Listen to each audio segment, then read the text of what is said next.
It's time now for Media Watch. James Creedon is here with us in the studio. Hello there, James. Hi, Laura. Now, we're talking about one of our top stories. There's a growing campaign over in the United States to get the Confederate flag out of public space altogether. Lots of people saying they don't want to see it anymore. It's a sign of racism. That's it. It's a sign of division.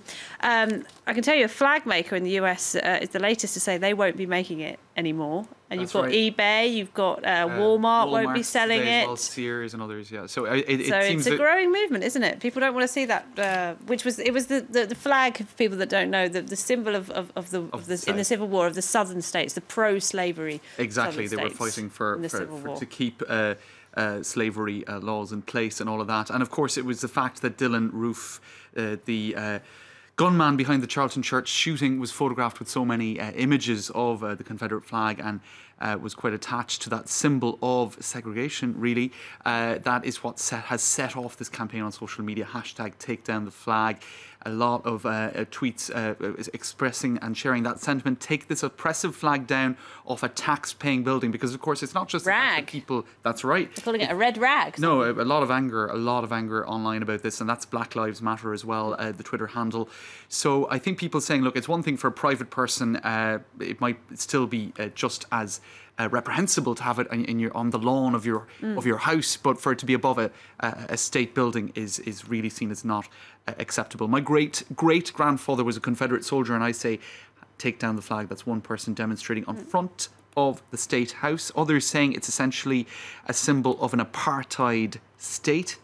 Others again saying that it's roughly similar to, say, a French person saying they're proud to have supported the Vichy regime. In other words, it's not just about taking sides in an historical battle, it's about the values that this flag represented, which really were in favour of segregation. And a lot of people saying, it could show that those 9 people who were killed, their lives, weren't lost in vain. At least some positive change could come out of that atrocity. So there's a lot of emotion in the debate as well. Politicians, one by one, are coming forward. This was all started by the South Carolina governor, Nikki Haley. That's it. She, a white woman, she was the first one to come out and say, it's time this thing went. We don't want to see it anymore in public spaces. And the lawmakers have voted to have a debate on it. But tell us about some of the other politicians. Well, Lindsey Graham, one of the Republican Party hopefuls for the White House in 2016, he has shifted his position on the flag, and the Boston Globe is one newspaper saying a lot of other Republican Party politicians in particular should follow through.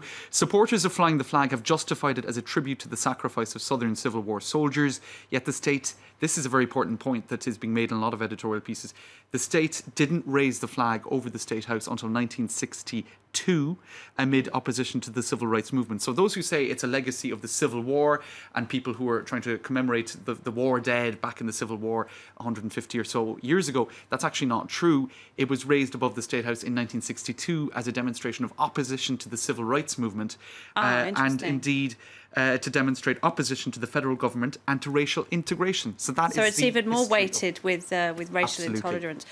Talk us through the other side of the argument, though, for people that don't understand. Some people are very attached to this flag and this symbol. Well, and they say it's not racist at all. It's just it's a sign of being Southern. That's it. What's their point of view? And I suppose, this is the issue with flags generally. They're symbolic, but I suppose everybody needs to gather or to rally behind a single symbol. That's the whole idea of a flag, is meant to rally people, to bring people together. But in fact, this is a very divisive flag because people have different interpretations of it. Hate for some, heritage for others. And I think this image here showing some of the protests, hate, not heritage, says one poster there, one person saying, no, you can't interpret it as being a matter of heritage. It really is a matter of hatred. But the problem is, Laura, as some others have been pointing out, it goes beyond just the flag itself being contentious. The flag is integrated into 7 southern states' flag. So that's the flag of Mississippi there. So even if it's taken down, it's still going to be very, very present. This is a soul-singing legend, John Legend. John Legend. I've been calling him that all evening. I had to ask the Mississippi flag to be moved out of my camera shot when I sang at the Super Bowl in front of all 50 state flags. So it shows the... It's amazing, isn't it? In 2015, they're still having this debate. Right. And some saying, hey, this one nutcase, one bad apple, I'm not going to bring the flag down from my house. And so I think regardless of what happens at state houses or at a state level... It reminds me of... when you were talking about that anti-EU campaigner who tried unsuccessfully to burn an EU flag and made us all giggle because he couldn't get his lighter to work. Do you remember that one? That's right. But there's a serious issue here, isn't it? I mean, Obama has certainly been very outspoken on this ever since he took power. A lot of politicians in the US are very frustrated because when it comes down to it, this is about gun laws. Guns, they say, are the problem, not flags. It was guns that killed people in that church. It wasn't a Confederate flag. That's it. And a lot of people making that point, despite the fact that the take down the flag has been the rally call, if you like. But posters or images such as this one being shared again on social media, showing the disparity in terms of those killed by guns in the US compared to other developed nations, a huge gap. That's an image, Laura, that was shared by Richard Branson in 2012. So we're seeing the extent to which the same facts have to be trotted out again and again, but things don't really change. Strange, but people who without guns rarely shoot, says that particular slogan, also doing the rounds of social media.